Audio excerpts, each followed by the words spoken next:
Gabriela, eu tô vendo por meio dessa mensagem para mostrar pro mundo inteiro que eu te amo. Não simples dizer eu te amo. Eu quero o seu perdão.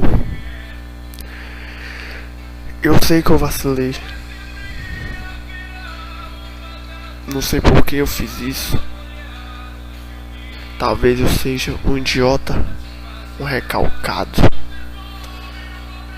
Mas agora, como você me disse,